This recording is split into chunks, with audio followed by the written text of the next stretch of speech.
Bonjour à tous, je suis Johan Marchal de Vénatech et aujourd'hui nous allons parler de l'acoustique des centres socioculturels, médiathèques et bibliothèques. Allez, c'est parti.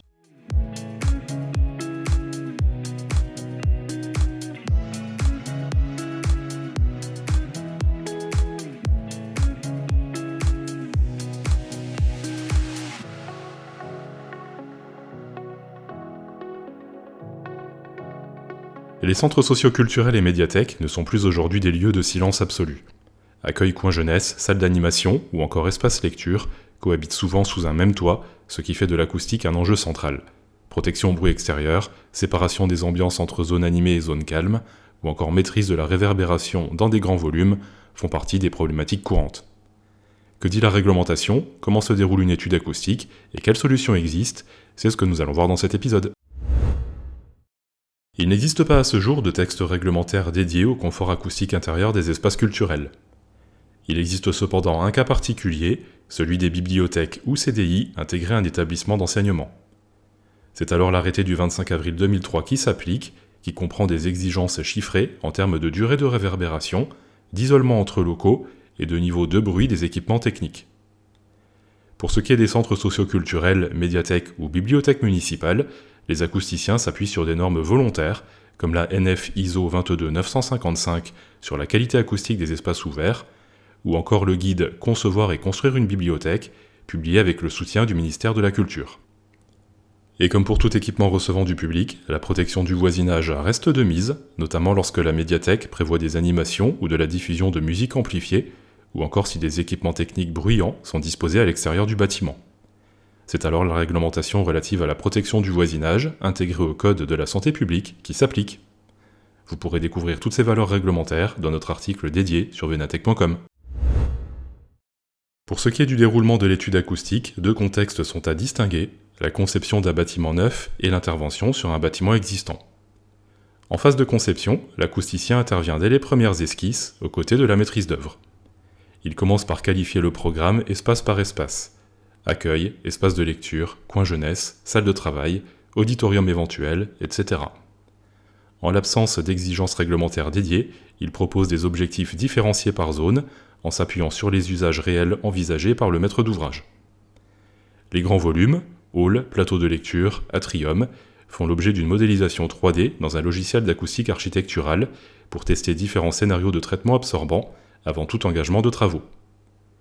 Si le projet est en zone urbaine dense ou près d'un axe bruyant, une étude d'impact sonore complémentaire permet de dimensionner l'isolement de façade nécessaire.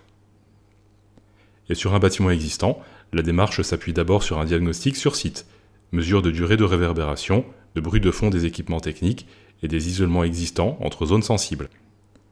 Sur la base de ce diagnostic, les espaces sont modélisés en recalant le modèle sur les mesures réalisées, ce qui garantit la fiabilité des scénarios de traitement simulés. Dans les deux cas, les préconisations sont compilées dans un rapport d'étude détaillé et des mesures après travaux peuvent être réalisées pour vérifier l'efficacité des solutions mises en œuvre. Le traitement acoustique d'un centre socio-culturel ou d'une médiathèque doit concilier performance et exigences esthétiques fortes, ces bâtiments valorisant souvent des matériaux naturels comme le bois.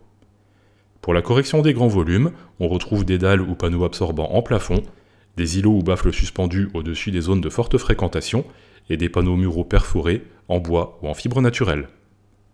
Pour séparer les ambiances, le cloisonnement entre zones bruyantes et zones calmes repose sur des parois et des portes offrant un affaiblissement suffisant, complété si besoin par un sas. Le mobilier acoustique, cabine phonique, box de travail individuelle, est une solution de plus en plus utilisée pour créer des zones de confidentialité au sein d'un plateau ouvert.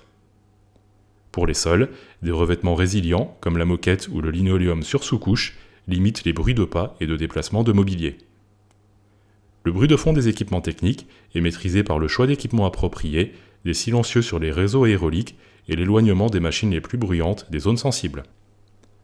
Côté façade, le recours à une ventilation double flux permet de s'affranchir des entrées d'air, souvent point faible de l'isolement acoustique, avec en contrepartie une vigilance sur le bruit propre des centrales de traitement d'air. Et pour un auditorium ou une salle d'animation sonorisée, un traitement spécifique s'impose. Isolement renforcé, correction adaptée à l'intelligibilité de la parole, et le cas échéant, un limiteur de pression acoustique homologué. Dans tous les cas, L'atteinte des objectifs repose sur une combinaison de solutions complémentaires, dimensionnées et validées par modélisation avant réalisation. Et voilà, c'est tout pour cet épisode. L'acoustique d'une médiathèque ou d'un centre socio-culturel ne se résume pas à faire taire le bruit. Il s'agit de composer, au sein d'un même bâtiment, des ambiances sonores différenciées, de la lecture silencieuse à l'animation sonorisée. Vénatech est intervenu sur de nombreux ouvrages culturels couvrant diverses problématiques acoustiques et se tient à votre disposition pour vous accompagner pas à pas dans votre projet. Si vous souhaitez en apprendre davantage sur ce sujet ou sur l'acoustique architecturale en général, je vous invite à consulter nos dossiers en accès libre sur venatech.com. Vous pouvez également consulter un acousticien Vénatech pour lui présenter votre projet et bénéficier d'un chiffrage personnalisé. De mon côté, je vous donne rendez-vous prochainement pour un nouvel épisode. Merci de nous avoir écoutés et à très vite.